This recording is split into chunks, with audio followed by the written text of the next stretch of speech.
किशोरदा के साथ आपने 18 साल काम किया, साथ रहे। उनके सुपुत्र भी आपको इनिशियल स्टेज से जानते हैं, अमित कुमार जी साहब। जी जी। कि कुछ डिवोशनल आप कर रहे थे और आपने उनसे कहा और वो तैयार नहीं हुए, फिर रेडी हो गए। बहुत बड़ा कोई प्रोजेक्ट है, उसका किस्सा नहीं बताएं। देखिए, वो ऐसा पहली बार है जो हिस्ट्री में पहली बार है। मेरी बात छोड़ दीजिए। हाँ, इसलिए मुझे याद अच्छा। है। हाँ, हुआ ये कि मेरे दिमाग में आया कि मुझे रामायण रिकॉर्ड करनी चाहिए, और हमने सोचा कि रामायण किसके साथ की जाए। तो मेरे दिमाग में एक बात आई कि अगर जो रेगुलर जो ये धार्मिक काम कर रहे हैं उनके साथ मेरी रामायण कौन सुनेगा, क्योंकि सारेगामा पे भी है, टी सीरीज पे भी है, सब कंपनियों पे उनकी हैं और रोज गा रहे हैं रोज गा रहे हैं। जी। यूनिक क्या होना यूनिक क्या होगा, तो यूनिक हुए अमित कुमार। वाह। तो मैंने अमित जी से बात की। अमित जी ने जिंदगी में कोई भजन ही नहीं गाया, बिल्कुल। अच्छा। और पहली बार गाने लगे तो संपूर्ण रामायण गा रहे हैं, वाह, वाह, रामचरितमानस तुलसीदास जी की। वाह। तो मेरे से 6 महीने मुझे उनको पटाने में लगे कि क्या करना है। तो हर बार कोई ना कोई क्वेश्चन खड़ा कर देते थे।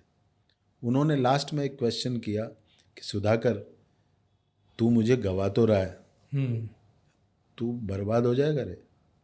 अच्छा।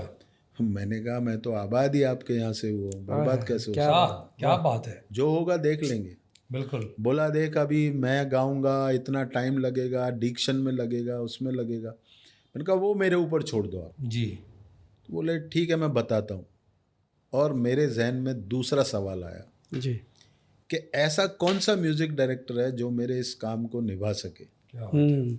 और उस वक्त फिर दादू के एक शागिर्द जी।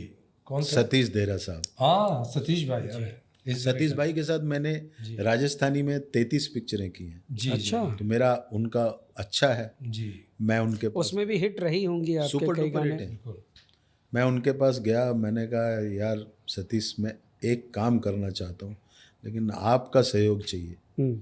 तो उन्होंने ऐसे ही बोल दिया, अरे मैं कब अलग हूँ। मैंने कहा अलग हो जाओगे जब मैं बताऊंगा। अच्छा। बोले कैसे? मैंने कहा मैं पैसे नहीं दे पाऊंगा, कन्वेंस के तौर पे ये अमाउंट मैं आपको दूंगा। अच्छा। आपको रामायण गवानी है अमित कुमार से। ये भी एक यार टास्क। कहाँ अमित कुमार रामायण गाएंगे और मैं गवाऊंगा? मैंने कहा आप गवा सकते हो, आप गवा सकते हो, वो गा लेगा, बाकी और कोई नहीं गवा सकता। बिल्कुल। तो ये सतीश जी का बड़ापन था सर। उन्होंने मतलब आप समझ लीजिए कि बस के भाड़े में फ्लाइट में निकल रहे हैं। क्या बात। अच्छा मेरी एग्जाम्पल। प्राइस का एक एग्जाम्पल ऐसा है। बिल्कुल है। और उन्होंने ट्यूनें बनाई, और मैंने फिर अमित कुमार जी से कहा कि सर मैंने सॉल्यूशन ढूंढ लिया है कि आप कैसे गाओगे, जी। आप हमें टाइम दो, हम घर आना चाहते हैं। तो मैं सतीश जी को उनके घर लेके गया। उन्होंने अमित जी को ट्यूनें सुनाई। अमित जी बहुत प्रभावित हुए सतीश जी से। वाह। और उन्होंने कहा कि यार तुम गवा लेना, मेरे से गाया नहीं जाएगा। अच्छा। फर्स्ट डे जब स्टूडियो में आए तब भी उन्होंने कहा सुधाकर अभी भी सोच ले। मैंने कहा मैंने सोच लिया। जी। जब आप बोलोगे पैकअप तब पैकअप।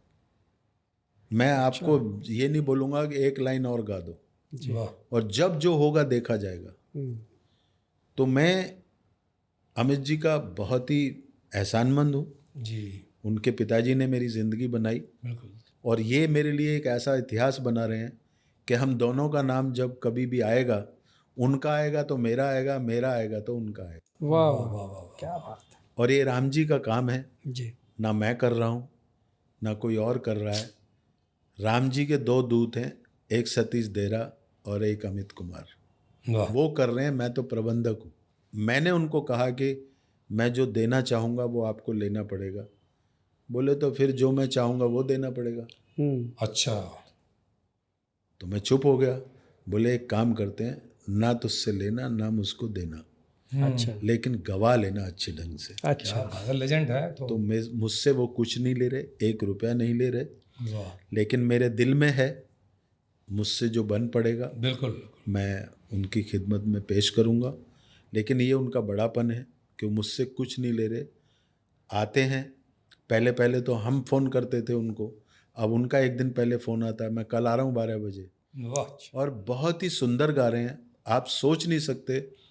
आप क्या, कोई भी आदमी ये सोचेगा नहीं कि अमित कुमार रामायण को इतने अच्छी तरीके से गा सकता है। बिल्कुल। वाह वाह, और सतीश जी का इसमें बहुत बड़ा हाथ है। सतीश जी बहुत टैलेंट मैं तो खाली हम किताब खोल के डिक्शन पे ही रहता हूँ, लेकिन बाकायदा उनको गवाना, उनको सब करना, ये मेरे लिए बहुत बड़ी बात है। मेरी एक छोटी सी कंपनी है, ओडली म्यूज़िक। जी। मेरा बेटा मनीष उसको चलाता है। तो उसने मुझे ये कहा कि अगर आप ये काम कर सकते हो तो हम लोग इसको अपने ढंग से रिलीज़ करेंगे। बहुत बढ़िया। कमाल। सर एक बात पूछनी थी, जी। हमराज फिल्म जो थी उसका टाइटल सॉन्ग बहुत ही ब्लास्टिंग हिट हुआ था, कुमार सानू साहब ने गाया था। उसी में एक और गाना जो मुझे बहुत पसंद है, वो भी बर्दाश्त नहीं कर सकता, अब दूर नहीं रह सकते। दूर नहीं रह सकता। मैं पूरा गा नहीं रहा हूँ, आप समझ सकते हैं। जी जी। लेकिन उसके पीछे की एक कहानी वो जानना चाह रहा था कि इस गाने को 2-3 सिंगर्स ने गाया था, क्या ये सही है? अगर हाँ बिल्कुल तो ऐसा क्यों? बिल्कुल सही है। और ये ऐसा क्यों की बात ऐसी होती है कि वक्त कभी कभी बहुत कुछ करा देता है। ये हमने नहीं गवाया, हालात ने गवा दिया। अच्छा, यहाँ भी हालात। हाँ, यहाँ भी हालात। और ये भी पहली बार ही हुआ। अच्छा। तो हुआ यूं कि साहब हमने ये गाना बनाया, जी। तो मेरी और हिमेश जी का जितना भी काम हुआ है 99% हम दोनों की एक बात होती थी कि सिंगर हम ही तय करते थे। जी। या वो सजेशन दें तो मेरी हाँ ना होती थी, या मैं कुछ बोलूं तो उनकी हाँ ना होती थी। तीसरे की हम सुनते नहीं थे, हम ट्यून ही उस हिसाब से बनाते थे। जी। हिमेश जी का ट्यून बनाने का ढंग था। तो हमने के लिए गाना बनाया।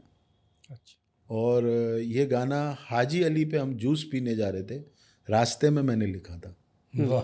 मेरे को हिमेश जी बोले यार कोई ऐसा वर्ड दो जो अभी तक आया नहीं हो। मैंने कहा एक अनम्यूजिकल वर्ड है, उसको कोई इस्तेमाल ही नहीं कर सकता, आप कर लो। अच्छा। बोले क्या? मैंने बर्दाश्त।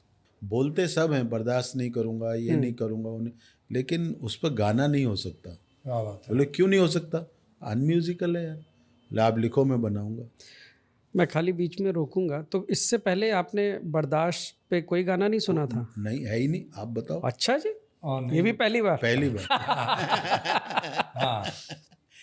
तो मैंने ये गाना, हम लोग जूस पीने जा रहे थे अपना हाँ। हाजी अली, जी। तो वहीं बीच में हम लोगों ने गाना लिखा और हिमेश भाई ने ट्यून बनाई। तो हमारा दोनों का एक ही शब्द निकला यार, के से गवाते हैं। ओह। Okay. तो हम लोगों ने के को अप्रोच किया और के ने ये गाना गाया। उससे पहले 1-2 बार बात हुई कि कौन गाएगा। हमने कहा सर के। तो कोई बात नहीं हुई। गाना जैसे ही खत्म हुआ तो भाई हम लोग बाहर निकल रहे हैं और सबके चेहरे फ्यूज हैं, प्रोड्यूसर, डायरेक्टर, सब। हिमेश भाई बोले सर क्या हुआ? हमने कहा एक काम करते, अपन दोनों निकल चलते, इनको बैठे रहने दो, जो हुआ गाना तो हो गया। तो हम लोग निकल ही रहे थे, तब तक आवाज़ पड़ी, भाई इधर आइए, क्या लगता है आपको ये गाना? हमने कहा सर सुपर हिट है। अच्छा। तो बोले लेकिन मज़ा नहीं आया। किसने बोला ये हमारे डायरेक्टर साहब ने बोला, अच्छा। और 1-2 ने बोला, और फिर ये सजेशन लोग देने लगे कि क्या करना चाहिए।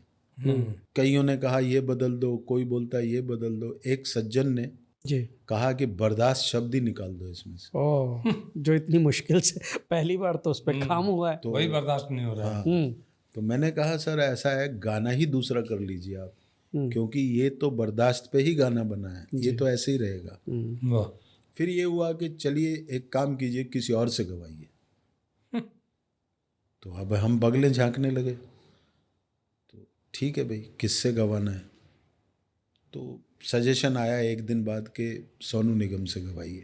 अच्छा। हमने सोनू भाई को अप्रोच किया, सोनू भाई आए, गाना गा के चले गए। अब दोनों गाने सामने थे। ये जब गाना शूट हो रहा था तो मुझे हिमेश भाई ने बोला कि सर आपके घर के पास गाना शूट हो रहा है, ज़रा जाके देख के आओ। मैं जब वहाँ पे गया तो के का गाना चल रहा था। ओह। तो मैंने कहा यार भाई ये तो के का गाना चल रहा है। बोले क्या बात कर रहे हो? मैंने सही बात कर रहा हूँ मैं। तो डायरेक्टर साहब मुझे बोले कि कैसा लगा? हमने कहा मैं ये आपसे पूछ रहा हूँ कैसा लगा? क्या मतलब? मैंने के का गाना है ये। नहीं सोनू का गाना है। अच्छा। तो सरोज जी थी, मैंने कहा दीदी ये गाना ऑफ कोर्स के। अब हम तो चले आए। और बाद में वही गाना रहा। अब हमारी प्रॉब्लम ये थी कि सोनू साहब के साथ हमारे अच्छे रिलेशन भी थे और इतने बड़े सिंगर हैं, उनका क्या करें। तो ये फिल्म में गाना केके का था और उन दिनों कैसेट चलता था, उसमें रीमिक्स करके सोनू का डाला गया।